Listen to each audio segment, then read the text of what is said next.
close. After the coach's challenge, it was determined that there was goaltender interference. No more.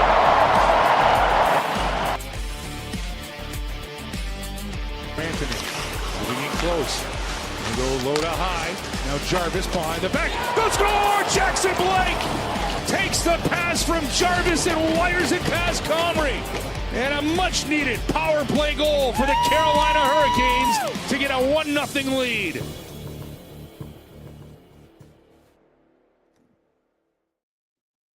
Hi, everyone. We're off to a rousing start here on the Canes Corner podcast. I'm Adam Gold.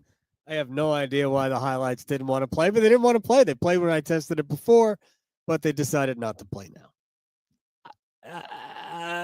Maybe the highlights were waved off. I don't know. Welcome to the Canes Corner podcast. I'm Adam Gold. We're brought to you by the Aluminum Company of North Carolina. If it is for the exterior of your home, you can find it at the Aluminum Company of North Carolina on Hamlin Road in Durham. No place like it. Sammy Hanna and his crew do a great job. You should check them out for all of your exterior home improvement needs. Isn't that great? Aluminumcompany.com. See the logo right there on the screen. Fantastic company. All right. So let's talk about goaltender interference. We're going to start the whole show off. We'll get it out of the way, rip the Band-Aid off of goaltender interference. Don't read me a rule book. Don't tell me about this or that or anything. It ain't a rule. It's not a rule. It's a vibe. It's a mood. It's a feeling. It's not a rule.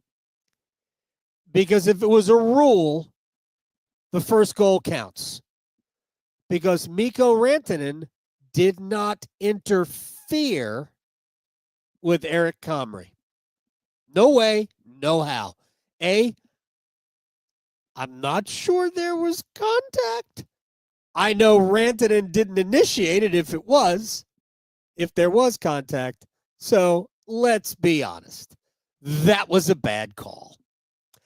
How you overturn a goal that was called on the ice with that as your evidence will forever be it's like Stonehenge.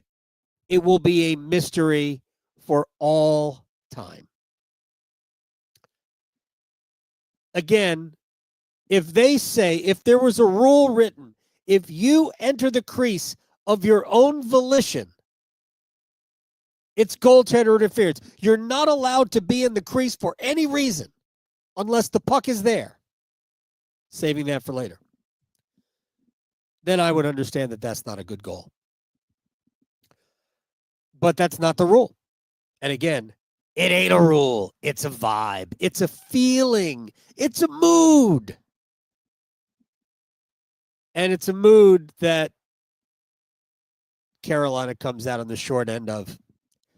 Gosh, it's well into the 90th percentile. Well into it. I said this on the post-game show. And I don't believe that I am prone to homerism.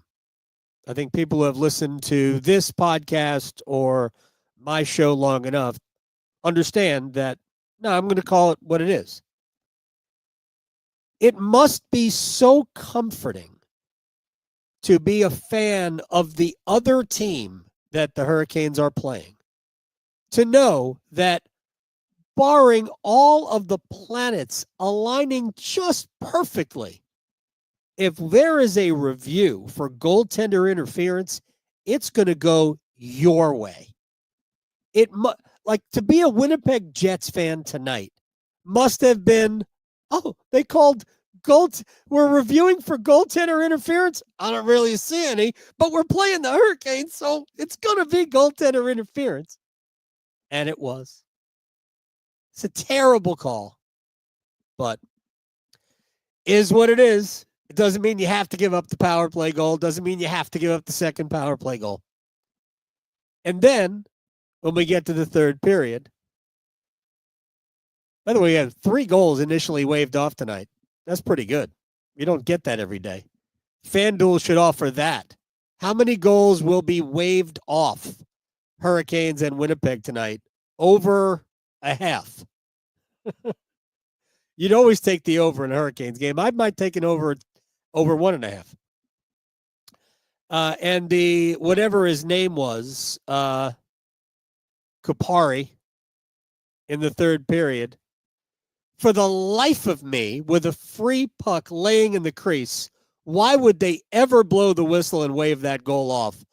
See, that's a worse call, actually. On the one that was called no goal on the ice, but then overturned to a goal, that might be the worst call of the year. Because the puck is loose in the crease.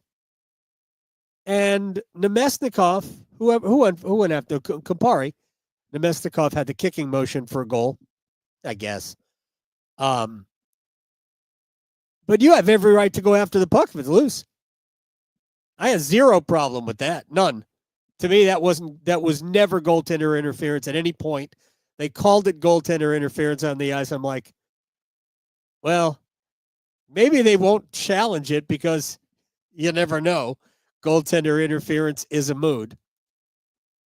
But I'm sure Winnipeg's bench went, let's see. It's the Hurricanes? Oh, yeah, we're winning this. And on top of that, what's the worst thing that can happen? We give them a power play. They ain't going to score on it. I'm going to get to that next.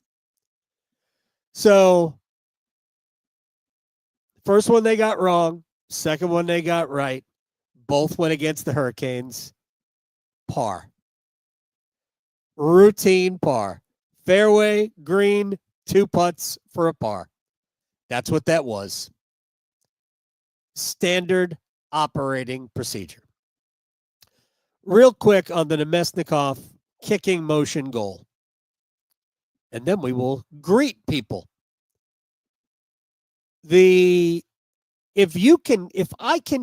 and I are playing together. It's a 2-on-1. Somehow my stick blows up in my hands. It goes to sawdust, to powder. I can kick the puck to you. If I can do that, I should be able to kick it in the goal. Ain't nobody getting an advantage kicking a puck. So I want to see the NHL change that rule. You should be able, as long as your skates stay on the ice, because skates off the ice, dangerous play. But as long as your skates stay on the ice, you should be able to kick the puck all day long. You should be able to kick it all the way up the ice, kick it to a teammate, let him kick it in the goal. But that's not the rule. So that goal rightfully waved off. So Hurricanes score one, had it erroneously taken away. And we could sit here all day long. I think it changes the game. If you believe, like I believe, that not just sports but life is a chain of events. Something happens, leads to the next, leads to the next, leads to the next, leads to the next.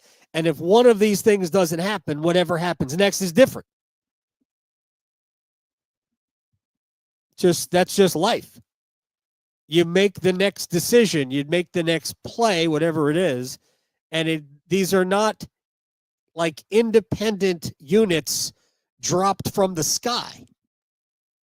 So it is a game-altering mistake. And I don't think it's the officials on the ice, by the way, that do that. I think that's Toronto that decides that that's no goal. Again, the explanation was that Rantanen caused contact in the crease. A, I still don't see the contact. B, Rantanen didn't cause it. It looked like Neil Pionk caused it, if there was any contact at all. And whatever contact was so minimum, I think it was just the lint off of Rantanen's jersey. The dryer lint off his jersey, I think, interfered with Eric Comrie. All right, so that's that. That's the goaltender interference. Carolina had their chances to score early and the second period. Second game in a row, Carolina really wasn't any good in the third. They needed to be good in the third against the Kings. They weren't. They lose. They needed to be good tonight to have a chance against Winnipeg. who came in after 2 periods with a lead. Winnipeg 28-0-1 now, 29-0-1. Seem to be pretty good at this locking it down thing. And the Hurricanes are a good comeback team, so it wasn't like the Hurricanes didn't have a chance. But they didn't. Winnipeg was by far the better team in the third period. So you had chances early, and the weird thing was, if you think about it, just go to a couple of notes that I made during the game. You had 3 chances right out of the chute. Staal, Svechnikov, Hall. We're going to get to Svechnikov in a minute, too. Then you had the crazy sequence where Pyotr Kochetkov gives the puck away. It was like 4 scoring chances in one sequence. Kochetkov makes like 3 great saves. Shane Gostisbehere makes a good play in front of his own net.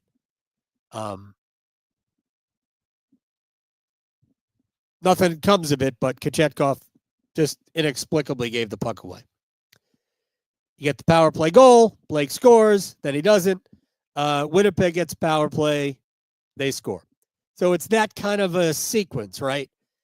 You think you have it, you don't. Then you give one up at the other end. And I didn't think Carolina played that sequence very well at all. Winnipeg's power play is on another planet right now. They were 8 for their last 14 after scoring the first 2. They're now 8 for their last 16 over, I believe, a 6-game span. They got 4 power plays tonight. They've gotten 12 power plays in the previous 7 games. They don't get a lot of power plays, the Jets. But when they do, yeah. And then in the second period, early on, there's a partial line change. Aho and Svechnikov are on a rush together. Aho makes a backhand pass right to Svechnikov, right there, top of the crease. Andre's got to bury that. He doesn't. Winnipeg gets a power play. Taylor Hall, in the ensuing rush the other way, Taylor Hall's called for a hook. It was the right call. And then they score in the power play. Orlov blocks a shot. There's a lot of room for Pionk to kind of drift in. Aho's late getting there. Slavin was defending somebody else. Slavin came out to try to block, but it wasn't a great effort to block the shot. And he just blasted past Kochetkov, who, he was on top of his crease, but he wasn't big. He was small. Regardless, I don't think this podcast is about criticizing Pyotr Kochetkov. I will say the Hurricanes did get out goaltended tonight. Comrie better than Kochetkov. And it was a night where you needed your goaltender to be great. And Kochetkov wasn't great. I don't think the goals are bad goals, but he wasn't great. He was just, he was fine. Like, I don't blame him on any of the goals, but it's the kind of night where you need your goaltender to be great, and he wasn't great. But that Svechnikov inability to finish that, go the other way, penalty, and then Carolina got another power play, their second power play of the game, and this is the way it's going. Mikko Rantanen makes a great move around Eric Comrie and then just shovels it off the inside of the post, and it just sat there taunting him. I'm not going in. I'm just going to sit here right by the goal line and just stare and laugh at you. And again, we'll get to the power play in a second. Let me speak specifically for a couple of seconds about 2 players who really didn't do enough tonight. And that's Sebastian Aho and Andrei Svechnikov. Let's leave Mikko Rantanen out of this equation. You are talking about 2 players who have to be great for Carolina to win. They have to be great. They don't have to be good. They have to be great. And neither player was great tonight by any stretch of the imagination. Aho won a bunch of faceoffs. But on the third goal, if you go back and watch that video, and the video is readily available, Andre gives up on the play. He's behind Kupari. Whatever his name is, I apologize to his family. He's behind Kupari. So he's already at a deficit. but the play is sort of stopped, except it's not stopped. Kupari's in the crease. The puck is loose. The whistle hasn't blown. Andre thinks the play is over, legitimately thinks the play is over. And you got one guy fighting for the puck and the other guy turning his head and wondering why he can't score a goal. There's no world where Andrei Svechnikov shouldn't be knocking that dude on his ass. But that world existed tonight in Winnipeg. And I am sure that will come up in a video, because these are the little details right now that when you're not scoring, like, look, they weren't going to score, so that goal didn't matter.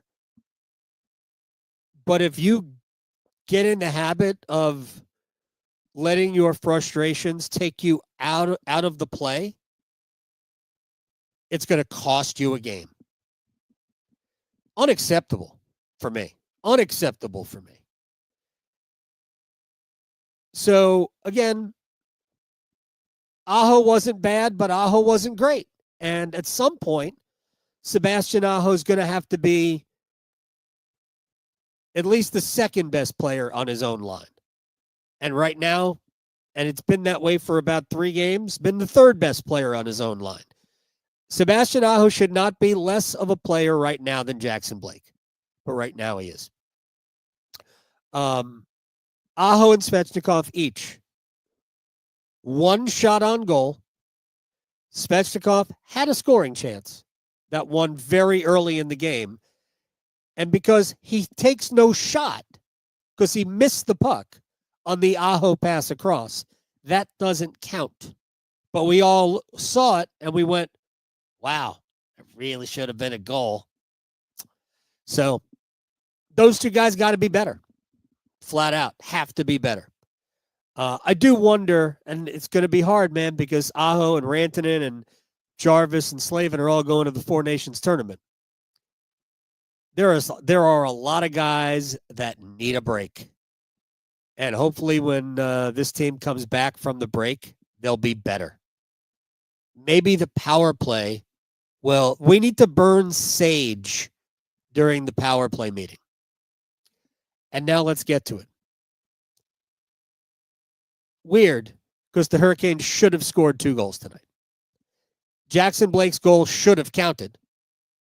And Mikko Rantanen on the power play went off the inside of the post. So, I mean, they kind of scored, but they didn't, right? So now, 2 for their last 48. Go back to the opening goal in Columbus on New Year's Eve. They have gone their next 48 power plays with just 2 power play goals. They have more shorthanded goals than they have power play goals in 2025. What do you say to that, right? If your power play can't score, and right now it ain't scoring, it's really hard. Puts a lot of pressure on your game 5-on-5. It'd be great. It'd be fine if you were scoring 5-on-5, but you're not scoring on that either. And in general, these 2 things kind of go together. So they got to be better. Penalty kill it's not, you're not going to stop these teams all the time. You know, I know we talk about, well, they're not getting the bounces, but just consider this. Dmitry Orlov, who was good tonight, I thought Orlov was very good tonight. If we're comparing it to Saturday night, he should win the Norris Trophy. Blocks a shot, and rather than the puck, I don't know, carry him back out of the zone or up into the netting or wherever, it falls right to Neil Pionk, and the part of the ice where Orlov came from was vacant, and Pionk just glides right in and rips one past Kochetkov. I mean, that's a lucky break, right? Carolina not getting a ton of those. And I know you make your own, and I don't disagree with that at all. But the way that puck fell right to Pionk, Carolina could use a couple of breaks like that. They're not getting those, and you shouldn't ask for them, but they're not getting them. So, you know, it's a little bit of bad luck, but the Hurricanes didn't lose tonight because of bad luck. They didn't even lose tonight because the referee screwed it up, although they screwed it up. They lost because they couldn't find it. And it wasn't just the third period. It was like the first 30 minutes when they went down 2-0, you kind of felt, man, two's not, I don't know if we can do 2 tonight. And I do believe and this is the second time this year I believe this team has gone through it. And the good thing is that they're managing to win enough games while they're going through these things to mitigate the damage. Remember, the Hurricanes did have 7 games in a row with a point. They won 4 overtime loss, then won 2. So it's not like they're not winning games. They have lost 2 straight. But they're really not scoring. And I think when you're not, even when it doesn't impact other parts of your game, it just gets you off of your offense. And the Hurricanes could really use a slump buster. I don't think that's happening in Minnesota on Thursday. They're going to have to figure out a way to win like a 2-1 game. Flat out going to have to go win a 2-1 game. Frederik Andersen, you got to be better than you were on Saturday. All right, real quick about the goaltending. And I'm going to pat myself on the back before we get out of here. I still believe my initial thought when Frederik Andersen came back, and we're almost at the, 3-week anniversary of when he first came back. That game against Vegas where he rode the bench and Kochetkov beat the Golden Knights. Because I still think this is out there. That Andersen as the 1, Kochetkov as the 2, give Carolina excellent chances to win every night. And I still believe that to be true, except really the last 3 games, it hasn't been. So in some ways that's worrisome, but like Freddie was great in New York, right? At Madison Square Garden where he played. But he wasn't good against the Kings. Now he had help, right? Orlov was bad. I spoke to Rod Brindamore today for the pregame show, and a part of the interview that did not air, I asked him if, are guys still impacted by by this virus, this bug? Is that why the game Saturday night at times looked like that? And he said, "What do you mean?" And I said, "Well, I'm not sure any of the 4 goals that were allowed should have gone." He goes, "You're right. None of them should have." I said, "But I'm not blaming it on illness." I think we understood that Dmitry Orlov had himself a terrible game, maybe the worst of his career. But I also think that Andersen had a bad game. So I think Kochetkov's been mediocre. He was fine tonight, but that's not good enough. Hurricanes have to have these 2 guys play well. And like legitimately well. I mean, if you're going to put yourself in the short list of teams like Florida and Washington, and heck, I still think New Jersey's roster is awesome. Toronto to an extent. If you're going to put yourself up there with the best, your goaltending's got to match him. And right now, Carolina's goaltending could be better. Should be better. So they're going to need Kochetkov and Anderson to be better. They're going to need Freddie Anderson to play a big game on Thursday against Minnesota. And then the Hurricanes are going to try to do what they didn't do the first time and beat Utah. So tonight was disappointing. Tonight was frustrating. And I also think that there's a lot of people trying really hard to either set up Mikko Rantanen or defer to him. I'd love to see Carolina just play. Just play. Let it go. Maybe it'll take them just getting mad. Give up the first goal in Minnesota. Get mad. I'm not advising to give up the first goal in Minnesota. Wild are too stingy. All right, that'll do it. Frustrating game for the Hurricanes. Second game in a row where they really didn't have much in the third period, and there you go. And I'm going to pat myself in the back. I didn't even blast all the people for still hating on Jackson Blake and somehow blaming tonight on Brent Burns. I don't even get it. But that's okay. It is a free country. I think. I'll get back to you on that. All right, we're brought to you by the Aluminum Company of North Carolina if it is for the exterior of your home. You can find it at the Aluminum Company of North Carolina on Hamlin Road in Durham. Oh, real quick, I forgot. Shouts to Chris in Bernal, Russia. Isn't that where Andre's from? Isn't Svechnikov from there? Have you defected? I guess we wouldn't have to defect, right? I don't know. So Chris in Bernal, Russia, and shouts to you in Naperville, Illinois. And if Bob's in his car driving cross country, to you as well. We'll see everybody Thursday night after the Canes and the Wild. Thank you very much for joining us on this Canes Corner podcast, no matter how frustrating it was. Oh, look, another goal was waved off.